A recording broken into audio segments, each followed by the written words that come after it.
توثیق کی ہے اس فیصلے کی کہ دسمبر کے مہینے میں پنجاب اسمبلی کو تحلیل کر دیا جائے گا؟ میں آپ کو یہ بھی ایک بات بتا دوں، کیونکہ اس سے پہلے تو دعوے ہو رہے تھے نا کہ پرویز الہی نہیں جائیں گے یا خان صاحب جو ہے کسی صورت بھی وہ بات نہیں کریں گے، لیکن یہ کریڈٹ عمران خان صاحب کو ضرور جاتا ہے کہ انہوں نے فلیکسیبلٹی دکھائی، حکومت وقت کو مذاکرات کی میز پر دعوت دی۔ یہ الگ بات ہے کہ وہ آ کر نہیں بیٹھے، لیکن ایک فارمولا طے ہوتا تو شاید ان کے لیے بہتر ہوتا۔ لیکن ویورز آپ یاد رکھیں، اگر یہ معاملہ دسمبر سے آگے گیا، یعنی 2 ہفتے بھی آگے چلا گیا، تو پھر اس کا سیاسی فائدہ جو ہے وہ کوئی اور اٹھائے گا، پھر اس کے بعد اسمبلیاں تحلیل کرنے کا جو مقصد ہے وہ بالکل فوت ہو جائے گا۔ یعنی آپ ایک پریشر بنا سکیں پاکستان کی امپورٹڈ حکومت کے اوپر، تاکہ وہ فیصلہ کر سکے کہ ہم نے اب وفاق میں رہ کر کیا کرنا ہے، اور دوسری طرف ہمارے کیسز جو ہیں وہ ختم ہو گئے، تو لہٰذا اب عام انتخابات کی طرف جائیں۔ میں آپ کو ایک بات بتاؤں کہ پچھلے 8 ماہ کے اندر پاکستان تحریک انصاف کو جس طرح کا ایک مومنٹم بنا ہوا تھا نا، جتنا نقصان مسلم لیگ کاف نے پہنچایا نا، کسی اور نے نہیں پہنچایا۔ یہ آگے بڑھتے ہیں، فیصلے جو ہیں وہ یو ٹرن لینے پر انہیں مجبور کر دیا جاتا ہے، یا سیاسی حکمت عملی، what ever you name it, لیکن جو مومنٹم بنا ہوا تھا نا، اس کو روکنے میں پاکستان مسلم لیگ کاف کا ایک بنیادی کردار رہا، اور انہوں نے یہ کردار بخوبی نبھایا بھی۔ ابھی بھی یہ کوشش کر رہے ہیں کہ اگر آپ بجٹ آگے لے جائیں اور بجٹ تک انتظار کریں، پھر تو مقصد فوت ہو جائے گا۔ یعنی جون جولائی تک یہ معاملہ چلا جائے تو پھر پاکستان کے اندر تو اگست میں جا کر تو عام انتخابات جو ہیں وہ ہونے ہی ہیں، اور کیئر ٹیکر گورنمنٹ نے آنا ہی آنا ہے۔ تو لہٰذا دسمبر سے آگے یہ 2 ہفتے بھی معاملہ چلا گیا تو شاید یہ پاکستان تحریک انصاف کے سیاسی مستقبل کے لیے بہتر کچھ حوالوں سے نہیں ہوگا۔ ویورز آپ کو ایک بات یہ بھی بتا دیں کہ اگر کوئی یہ کہے کہ گراف نیچے آ جائے گا، ایسا نہیں ہوگا، لیکن اس کا نقصان جو ہے تحریک انصاف کو اس لیے ضرور ہو سکتا ہے کہ عمران خان پر مزید کیسز بنا دیے جائیں، مزید ان کو دیوار سے لگانے کی کوشش کی جا سکے، اور ایک نقصان وہ یہ ہے کہ ان کے ایک ایک کر کے نا کیسز پاکستان کی عدالتوں سے ختم ہو رہے ہیں۔ جب حکومت ختم ہو جائے گی تو پھر ایک ہی راستہ ہے کہ اس کو روکا جا سکے، اور وہ ہے حکومت ختم کر کے عام انتخابات کی طرف جائے۔ اسی لیے خان صاحب جو ہے نا وہ بار بار کہہ رہے ہیں کہ ہم عام انتخابات کی طرف جائیں گے، اور دسمبر میں اسمبلیاں جو ہیں وہ تحلیل کر دی جائیں گی۔ اب سبطین خان صاحب اسپیکر جو پنجاب اسمبلی ہیں، ان کی طرف سے بھی یہ بیان آ گیا کہ 17 دسمبر کو عمران خان اسمبلیاں تحلیل کرنے کی تاریخ بتا دیں گے۔ تو یہ تو اب طے ہو گیا کہ اب اسمبلیاں تحلیل کرنے کے حوالے سے کسی قسم کی کوئی رکاوٹ جو ہے وہ موجود نہیں ہے۔ وقت آ گیا، پرویز الہی وفاداری نبھائیں، فیصلہ کریں کہ مونس الہی کا مستقبل انہوں نے بچانا ہے، پاکستان تحریک انصاف کے ساتھ کھڑے ہونے، اور اگر نہیں کریں گے تو کس کو نقصان ہوگا؟ یہ لوگ خیر ویلر ڈیلر ہیں، کسی اور کے ساتھ جا کر بنا لیں گے اپنا الائنس، وفاق میں بنے گا، لیکن پنجاب میں اگر ان کی سیٹیں کم ہوئی تو یہ عین ممکن ہے کہ وہ کہیں گے ٹھیک ہے ہم نون لیگ کے ساتھ اور پیپلز پارٹی کے ساتھ مل کر پنجاب میں کوئی حکومت بنا لیں۔ لیکن ویورز یاد رکھیں کہ جو وائبز آ رہی ہیں، جو پاکستان کی قوم نے جو فیصلہ سنا دیا، اس کے بعد کوئی طاقت، کوئی اتحاد، کوئی اسٹیبلشمنٹ اور کوئی بیان جو ہے اور کوئی کردار چاہے وہ کہیں سے بھی آ جائے، وہ عمران خان کا راستہ جو ہے وہ نہیں روک سکتا۔ اور ویورز آپ کو یہ بھی بتائیں کہ ہاؤس آف شریف کے آنگن میں مروثیت کے پیڑ سے اب ایک اور گرا ہے۔ یہ کون گرا ہے اور کتنا کا گرا ہے، اس کی تفصیل پر جانے سے پہلے ویورز آپ کو بتائیں کہ ہاؤس آف شریف کے اندر 2 قسم کی اسٹریٹجیز ہیں۔ ان کے آدھے بچے کاروبار کرتے ہیں اور باقی بچے سیاست میں ہیں۔ یعنی اگر آپ شہباز شریف کے خاندان میں دیکھیں تو سلیمان شہباز کاروبار کرتے ہیں، حمزہ شہباز سیاست کے اندر۔ نواز شریف کے خاندان میں دیکھیں، حسن اور حسین کاروبار کرتے ہیں۔ یہ الگ بات ہے کہ حسین نواز کبھی ترجمان بھی بن جاتے ہیں، لیکن زیادہ وہ کاروبار کرتے ہیں۔ اور دوسری طرف مریم نواز سیاست میں۔ اور اگر آپ حسین نواز کے بچوں میں دیکھیں تو ذکریہ کی حد تک میں یہ جانتا ہوں کہ وہ کاروبار کرتے ہیں، اور انہوں نے کچھ انویسٹمنٹ بھی کی۔ لیکن یہ ایک اسٹریٹجی ہے اس خاندان کی، یہ مروثی خاندان اور مروثیت کی جو سیاست ہے، جو مروثیت کی پنیر لگائی گئی ہے، اب اس میں اضافہ ہو رہا ہے۔ اور سلیمان شہباز صاحب، پہلے تو ان کی جو شہرت جو اوور دا ایئرز ہمیں معلوم تھی کہ وہ کاروبار کرتے رہے۔ برطانیہ میں بھی اگر آپ کمپنی ہاؤس کے اوپر جائیں تو آپ کو بہت ساری ڈیٹیلز جو ان کے حوالے سے مل جائیں گی۔ پاکستان میں رمضان شوگر مل اور پھر جتنے بھی ان کے وینچرز تھے، ایڈونچرز تھے، ان کی کہانی بھی موجود ہے۔ سلیمان شہباز کا نام اور ان کی تصویریں اس وقت زیادہ عام ہوئی جب ٹی ٹی سکینڈل جو ہے وہ منظر عام پر آتا ہے۔ اس سے پہلے ان کا نام تو لوگ جانتے تھے، لیکن ان کے حوالے سے اتنی خبریں پاکستان کے اندر زیادہ پرسونیفائی کر کے پیش نہیں کی جاتی تھی اور زیادہ خبریں آتی بھی نہیں تھی. جب ٹی ٹی اسکینڈل کی بات ہوئی ان کی تصویریں بھی آنا شروع ہو گئی, پھر لندن میں بیٹھ کر ان کے کچھ پیغامات بھی اور بیانات بھی ہم نے سنے. اور اس سے پہلے نواز شریف صاحب کے ساتھ بھی یہی ہے.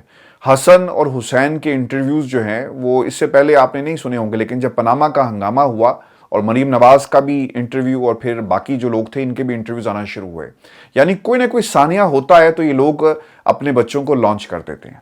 اب سلیمان شہباز نے یہ فیصلہ کیا, پاکستان سے باہر تھے, کئی برس وہ گزار کے لندن سے پاکستان چلے گئے, یعنی جس انداز میں ان کا استقبال پاکستان کے حکمرانوں نے یعنی ان کے والد محترم نے کیا, اسی انداز میں پاکستان کی عدالتوں نے بھی ان کا استقبال کیا ہے.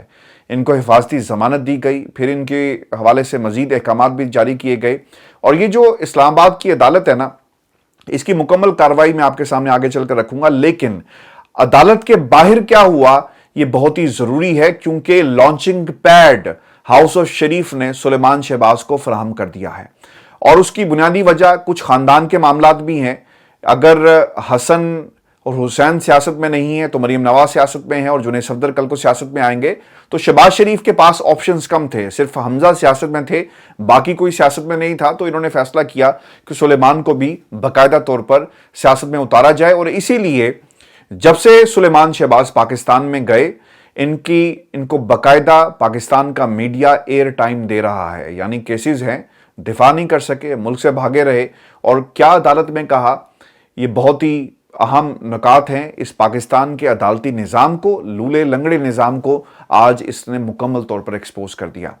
سلیمان شہباز صاحب یہ کہتے ہیں کہ جناب چند سال ہو گئے ایک کھیل اور تماشا پاکستان کے اندر عمران خان صاحب جو ہے وہ کھیل رہے ہیں, یہاں اداروں پر چڑھ دوڑتے ہیں. این سی اے کے بارے میں آپ اب کیا کہیں گے؟ سلیمان شہباز یہ بھی کہتے ہیں کہ ہم سمجھتے ہیں کہ اب یہاں شفاف ماحول ہے. شہزاد اکبر پاکستان سے بھاگ گئے, پاکستان کے ساتھ کھلواڑ کیا گیا. ڈیلی میل میں آرٹیکل لکھنے والے ڈیوڈ روز کو شہزاد اکبر نیب کے سیل میں لاتے, جھوٹی بریفنگ دلوا کر اسٹوری کو انگلینڈ کے اخبار میں چھپوایا گیا. برطانیہ میں عمران خان کی حکومت کے کہنے پر مقدمہ بنا, 8 مہینے چلا, ادارے میں ریلیف ملے, آپ ان پر چڑھ دوڑتے ہیں.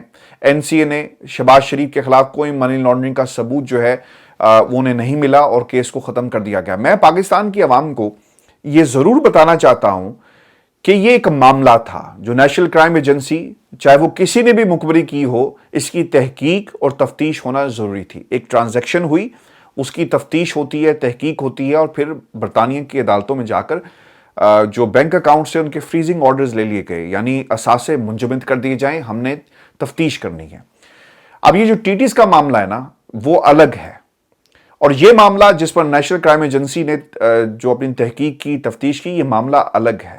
ان دونوں کو اکٹھا کر کے یہ لوگ کلین چٹ جو ہے وہ لینے کی کوشش کرتے ہیں. لیکن ویورز, حقائق اس سے بالکل برعکس ہیں. آج ایک لانچنگ پیڈ دیا گیا سلیمان شہباز کو کہ وہ پاکستان کی سیاست میں اب باقاعدہ طور پر ان کی آمد کا اعلان جو ہے وہ میڈیا کے ذریعے کروایا جائے, کیونکہ انہوں نے جو باتیں کہی وہ کسی سیاستدان کی تو ہو سکتی ہیں, کسی صنعتکار کی نہیں ہو سکتی, کسی کاروباری شخصیت کی نہیں ہو سکتی. کیونکہ آخری جو الفاظ ان کے یہ تھے کہ 25 ارب کے قرضوں کا بوجھ ڈالا ہے, ان کا حساب لیں گے اور پیچھا نہیں چھوڑیں گے. ایک انتقامی سیاست کے طور پر سلیمان شہباز صاحب جو ہیں وہ آگے آتے ہوئے ہمیں نظر آ رہے ہیں. اور میں آپ کو ایک بات بتاؤں کہ جب آپ برطانیہ کے اندر جب کوئین کا یہاں پر فیونرل ہوا تو مجھے اچھی طرح یاد ہے کہ انہی کی جو مسز تھی وہ بڑے ایک شاہی انداز میں شہباز شریف صاحب کے ساتھ چل رہی تھی, اور وہ پکچرز آپ نے دیکھی بھی ہوں گی. تو یہ ایک قدرتی عمل ہے, آپ کے اندر ایک خواہش جو ہے وہ ضرور جاگتی ہے کہ سیاست میں ہمارا بھی نام ہونا چاہیے. اگر صرف یہ نہیں ہے کہ ہم کاروبار کرتے رہیں اور جب وقت آئے تو ہمیں ملک سے بھاگنا پڑے, تو ٹھیک ہے سیاست میں آئیں, سیاست میں اپنے آپ کو لانچ کیا جائے. تو آج ان کی ایک باقاعدہ طور پر لانچنگ سیریمنی جو ہے وہ کی گئی. میں یہ جو عدالت ہے نا پاکستان کی, اور چیف جسٹس عامر فاروق صاحب ہیں, میرا ان سے کوئی ذاتی مسئلہ نہیں ہے, لیکن بینگ عام پاکستانی میں یہ سمجھتا ہوں کہ اس عدالت پر تنقید کی جائے اور ان سے پوچھا جائے کہ بھائی صاحب آپ تھے جن کی مبینہ آڈیو جو ہے آپ کے حوالے سے ایک آڈیو ثاقب نثار صاحب کی آئی, اور ساتھ ہی آپ نے مریم نواز کو جو ریلیف دے دیا. آپ کو اخلاقی طور پر, اخلاقی جو تقاضے تھے انصاف کے وہ آپ پر بھی اتنے ہی عائد ہوتے تھے جتنے کسی اور جج پر ہوتے ہیں، اور وہ تقاضا کر رہے تھے کہ آپ اس کیس سے الگ ہو جائیں، لیکن آپ نے باقاعدہ اس کیس میں فیصلہ دیا، اور جس سے آپ کی کریڈیبلٹی جو ہے اس کے اوپر ایک بڑا سوالیہ نشان بھی لگ گیا۔ اب پھر کیا ہوا، سلمان صاحب جو ہیں وہ آئے پاکستان میں، اور چیف جسٹس صاحب نے، عمر فاروق صاحب نے کیا کیا، ان کی حفاظتی ضمانت کی جو درخواست تھی اس پر سماعت کی، اور یہ سنتے جائیں کہ یہ کیا کہہ رہے ہیں۔ اچھا جی، درخواست گزار نے کہا کہ 2018 میں بیرون ملک گیا اور 2022 میں مقدمہ بنایا گیا، اور منی لانڈرنگ کیس میں ایف آئی اے کا کوئی کال اپ نوٹس نہیں ملا۔ پوری دنیا، ارشد شریف مرحوم، اتنی زیادہ اس کی رپورٹنگ موجود ہے، جو یہ کہتے تھے کہ میں فلاں شخص کو نہیں جانتا۔ مجھے اچھی طرح یاد ہے کہ انہوں نے کسی کا نام لیا کہ میں اس 18,000 روپے کا جو ملازم ہے اسے نہیں جانتا، تو پھر وہ ایک 90 لاکھ کا ایک چیک بھی نکال کر لے آئے تھے کہ دیکھیں اس کے اوپر باقاعدہ جو ان کی جو فوٹو کاپی ہے وہ نتھی ہے، اور اس کا تذکرہ آج کاشف عباسی صاحب نے اپنے پروگرام میں بھی کیا۔ یہ ان لوگوں کے حالات ہیں، یعنی مجھے کوئی کال اپ جو ہے وہ ملی نہیں، نوٹس ہی نہیں ملا ایف آئی کی طرف سے۔ عدالت نے اشتہاری قرار دینے کی کارروائی بھی غیر حاضری میں کی، حفاظتی ضمانت منظور کی جائے تاکہ لاہور کی متعلقہ عدالت میں پیش ہو سکوں۔ وہ جو تھا نا، ایک میں نے اس سے پہلے بھی آپ کو بتایا تھا کہ ایک سٹ کام آتا تھا کہ واٹ اے کنٹری، تو یہ ہمارے ملک پر اور ہمارے نظام پر جو ہے بالکل فٹ بیٹھتا ہے کہ واٹ اے کنٹری۔ دوران سماعت چیف جسٹس صاحب سوال کیا کر رہے ہیں، یہ بھی بہت اہم سوال ہے، ان کی بھی سن لیتے ہیں۔ وہ یہ کہتے ہیں کہ کس عدالت میں پیش ہونا ہے۔ اس پر امجد پرویز نے بتایا کہ اسپیشل جج سینٹرل لاہور کی عدالت میں پیش ہونا چاہتے ہیں، یعنی جب ان کا دل کرے گا عدالت میں پیش ہو کر، مرضی کا انصاف، مرضی کا نظام، مرضی کی حکومت، اور سب کچھ مرضی کے مطابق جو چلے گا۔ آج میرا دل نہیں کر رہا، اور انصاف جو ہے آج میرا دل کر رہا تھا، پاکستان آنے کا، ہم آگے، لہٰذا انصاف جو ہے وہ حاضر ہو۔ یہ وہ مروسی کردار ہیں جن کے حوالے سے ہماری جو ہے وہ جنگ ہے۔ عدالت نے سلمان شہباز کے وکیل کے دلائل سننے کے بعد وزیر اعظم کے صاحبزادے کی 14 دن کی حفاظتی ضمانت جو ہے اسے منظور کی، اور یہ بھی ایک انتہائی اہم عمل ہے کہ یہ کہا گیا کہ شہباز شریف صاحب کے برخوردار فرزند کو، جو پاکستان کا میڈیا لکھ رہا ہے بڑی عزت و احترام کے ساتھ، کہیں گرفتار نہیں کرنا، روک دیا گیا ہے، اور وہ لاہور کی احتساب عدالت میں سرنڈر کرنے کے لیے تیار ہیں، اس لیے ان کی حفاظتی ضمانت جو ہے وہ لے لی گئی ہے۔ اب کسی خبر کے اندر کہیں پر کوئی ریفرنس موجود نہیں ہے کہ سلیمان شہباز پر کتنے ارب روپے کی جو منی لانڈرنگ ہے، ٹی ٹیز ہے، اس کا الزام تھا۔ کچھ چیزیں میں نے اکٹھی کی، اور میں آپ کے سامنے یہ رکھ بھی دیتا ہوں کہ جنہوں نے عدالتوں میں ثبوت دینے ہیں، میں نے اس دن اے آر وائی پہ بیٹھ کے بھی یہ بات کہی تھی کہ جب ڈیلی میل نے سرٹیفائڈ کاپیز منگوانی ہوگی نیب سے، کیا وہ سرٹیفائڈ کاپیز دے گی؟ کبھی نہیں دے گی۔ کاغذات جو پاکستان میں ملنے تھے مختلف ڈپارٹمنٹ سے، اٹیسٹڈ کاپی، سرٹیفائڈ کاپی، کیا ملنی تھی؟ نہیں ملنی تھی۔ اور پھر یہ بھی کہا جائے گا کہ پاکستان میں قوانین بدل گئے، اور پاکستان میں جو ٹی ٹیز ہیں وہ انہیں حلال کر دیا گیا، پاکستان میں منی لانڈرنگ کو حلال کر دیا گیا۔ کیا یہ قوانین برطانیہ کی عدالت میں کیا یہ مانے جاتے؟ کبھی بھی نہیں مانے جاتے۔ پھر انہوں نے کیا کہا، جو اہم نقطہ ہے، کہ جنہوں نے ثبوت پاکستان کی عدالتوں میں بھیجنے ہیں، جناب، جو لوگ نیب کی طرف سے پیش ہو کر کہیں گے کہ جناب یہ ہیں وہ ثبوت اور یہ ہیں وہ ذرائع، کیا وہ ثبوت پاکستان کی عدالتوں میں پہنچائیں گے؟ کبھی نہیں پہنچائیں گے، چونکہ بندے کس نے لگائے؟ ان لوگوں نے لگائے۔ ڈی جی ایف آئی اے کون لگاتا ہے؟ یہ لوگ لگائیں گے۔ ڈی جی نیب کس کی مرضی کا ہے؟ ان کی مرضی کا ہے۔ اب پاکستان میں نا ویورز، یہ سیاست اور جرائم جو ہے نا، اب یہ ساتھ ساتھ چل رہے ہیں، اسی لیے پاکستان کی سیاست مجھے تو کوئی انڈین فلم لگتی ہے مافیاز کی، اس سے زیادہ تو اور کچھ نہیں ہے۔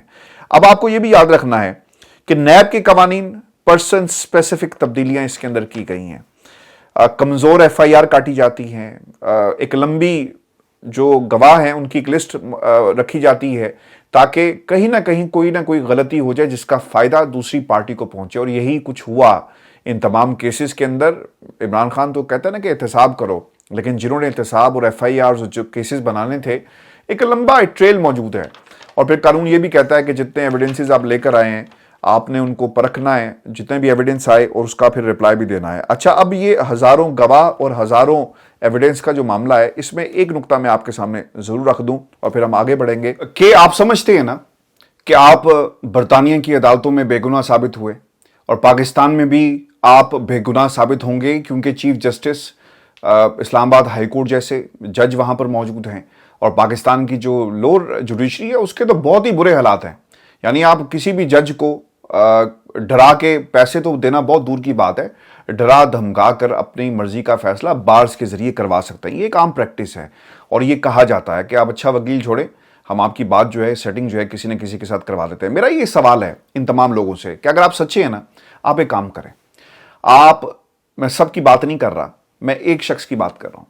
آفتاب محمود کو برطانیہ کے حوالے کر دو, اور آفتاب محمود برطانیہ کی سرزمین پر جب لینڈ کرے گا نا, نیشنل کرائم ایجنسی اسے پکڑے گی, پوچھے گی ٹیٹیز تم بھیجتے رہے, کس کس کو ٹیٹیز بھیجی, یہ پوری کی پوری ٹریل جو ہے نا ان کے سامنے آ جائے گی. جس دن آفتاب محمود برطانیہ کے حوالے ہو گیا, کوئی شخص جو ہے وہ نہیں بچے گا, کیونکہ پھر وہ وہاں پہ انکوائری ہوگی, وہاں پہ یہ نہیں ہوگا. کیونکہ یاد رکھیں ویورز کہ اگر ملازمین کو سزا ہو گئی برطانیہ میں جو ہوئی, تو پھر آفتاب محمود کا کیا حال ہوگا. اور پھر ان کے جو دوسرے پارٹنر ہیں نا اشفاق صاحب, وہ برطانیہ میں موجود ہیں, نیشنل کرائم ایجنسی کی واچ میں رہے, اور یہ وہی کمپنی ہے جو یہ کہتے ہیں مبینہ طور پر عثمان انٹرنیشنل, جس کا آرٹیکل میں ذکر بھی کیا گیا, پاکستان میں ٹیٹیز لگتی رہی اور یہ لوگ آ کر باقاعدہ طور پر انہوں نے ان کے پیسے کو پاکستان میں بھیجا. یہ میں نہیں کہہ رہا, عثمان انٹرنیشنل کا ذکر بھی موجود ہے ایویڈنس کے اندر, جو شاید پاکستان میں نیب یا کوئی اور جو ہے انکوائری نہیں کرے گا. آپ سچے ہیں نا, عثمان انٹرنیشنل کے اس ڈائریکٹر کو برطانیہ کے حوالے کر دو, دودھ کا دودھ پانی کا پانی ہو جائے گا. عمران خان کی جو جنگ ہے نا وہ پاکستان میں مروثیت کے خلاف ہے. یہ جو مروثیت کی پنیر بار بار کھڑی ہوتی ہے نا, خان صاحب ہمت نہیں آ رہے, جتنی مرضی آپ پرسن سپیسیفک قوانین میں تبدیلیاں کریں. خان صاحب نے پھر سپریم کورٹ کا دروازہ کھٹکھٹایا, اور وہاں پر کیا ہوا, اور جو دو سوال بہت ہی اہم ہیں اور نقطے, ان پر جانے سے پہلے میں آپ کو بتاؤں کہ کارروائی کیا ہوئی ہے. چیف جسٹس عمر عطا بندیال نے یہ کہا کہ نامکمل اسمبلی قانون سازی کر سکتی ہے یا نہیں. سیاسی حکمت عملی کے باعث آدھی سے زیادہ اسمبلی نے بائیکاٹ کر رکھا ہے. جسٹس اعجاز کے ریمارکس بھی بہت اہم ہیں ویورز. وہ یہ کہتے ہیں کہ نیب ترامیم سے فائدہ صرف ترمیم کرنے والوں کو ہی ہوا. چند افراد کی دی گئی لائن پوری سیاسی جماعت کی لائن بن جاتی ہے, یعنی جو بڑے نے کہہ دیا اس پر عمل کرنا ہے. لائن فالو کرنے سے فائدہ صرف چند افراد کی ذات کو پہنچتا ہے. نیب ترمیم کی ہدایت کرنے والوں کو اصل میں فائدہ پہنچا. کیا ایسی صورتحال میں عدلیہ ہاتھ پیر باندھ کر تماشا دیکھے؟ نیب ترامیم کو بغیر بحث جلد بازی میں منظور کیا گیا. ترامیم کی نیت ہی ٹھیک نہ ہو تو آگے کچھ اور جانے کی ضرورت ہی نہیں پڑتی. چیف جسٹس آف پاکستان نے یہ بھی کہا کہ عدالتی فیصلوں کے باوجود کرپشن ختم نہیں ہو سکی. مسئلہ صرف کرپشن کا نہیں, سسٹم میں موجود خامیوں کا بھی ہے. پھر وہ یہ بھی کہتے ہیں کہ سسٹم میں موجود خامیاں کبھی دور کرنے کی کوشش نہیں کی گئی, جبکہ پارلیمان کا کام ہے سسٹم میں بہتری کے لیے قانون بنانے اور عمل بھی کرایا جائے. چیف جسٹس عمر عطا بندیال نے یہ بھی کہا کہ صوبے میں 5 ماہ بعد آئی جی اور 3 ماہ بعد ایس ایچ او کو بدل دیا جاتا ہے. ایگزیکٹو فیصلے کرتے وقت قانون پر عمل نہیں کیا جاتا.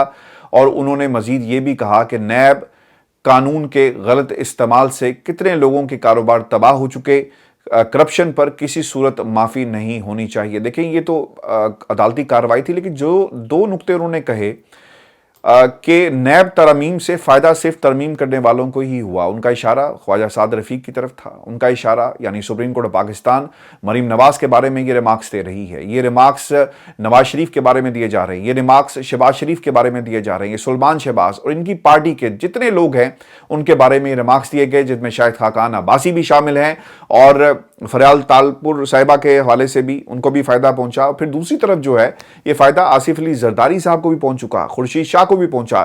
یعنی آپ نام لیں, اس پارٹی کے اندر کوئی ایسا شخص موجود نہیں ہے جسے فائدہ نہ پہنچاؤ. ہاں یہ بھی ضرور آپ کو بتانا لازمی ہے کہ یہ پاکستان تحریک انصاف کے کچھ لوگوں کو بھی فائدہ پہنچا ہے, ایسا نہیں ہے.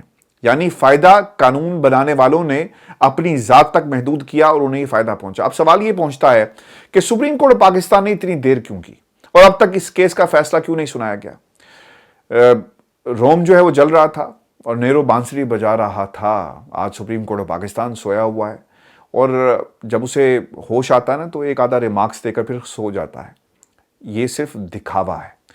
اگر انصاف ہوتا تو انصاف ہوتے ہوئے نظر بھی آنا چاہیے. صرف ریمارک سے کام نہ لیں, آپ کو روکنا چاہیے تھا ان لوگوں کو ترامیم کرنے کے حوالے سے. اب اس میں سب سے اہم سوال یہ ہے کہ کیا سپریم کورٹ آف پاکستان, جب ہم سیپریشن آف پاور کی بات کرتے ہیں تو کیا پارلیمنٹ کو مداخلت کر سکتی ہے؟ لیکن جو نقطہ اٹھایا گیا ہے کہ آپ کی اسمبلی کی جو تعداد ہے وہ پوری نہیں ہے، یعنی آدھے تو باہر بیٹھے ہوئے ہیں، تو جو فیصلے کیے جا رہے ہیں کیا ان کی کوئی آئینی اور قانونی حیثیت ہے؟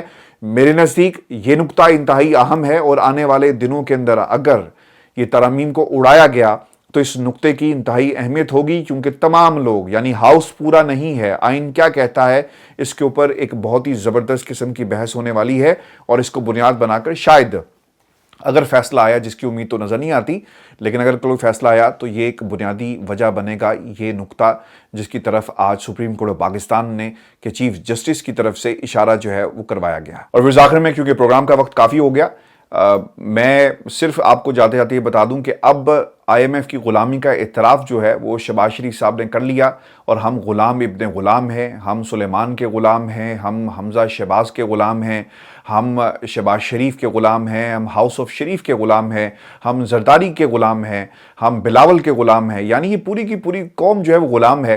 اور اس غلام ابن غلام کی کہانی کے ایک یہ جو کتاب ہے، اس میں ایک مزید باب کا اضافہ ہو گیا، اور آئی ایم ایف کی غلامی کا بھی جو شہباز شریف صاحب ہیں انہوں نے اعتراف کیا، اور پوری قوم کو مبارکباد دی ہے اس غلامی پر۔ وہی کیا کہتے ہیں؟ وہ یہ کہتے ہیں کہ امپورٹڈ حکومت کی یہ جو پوری ایک اسٹریٹجی ہے، اس سے انہوں نے خود ہی پردہ جو اٹھا دیا ہے، ملک کو آئی ایم ایف کے ہاتھوں گروی رکھ دیا گیا۔ اور پچھلے آپ اگر 8 ماہ سے پہلے کی سیاست دیکھیں تو یہ کہتے تھے کہ عمران خان صاحب جو ہے وہ آئی ایم ایف سے ڈیل جو ہے وہ نہیں کر رہے۔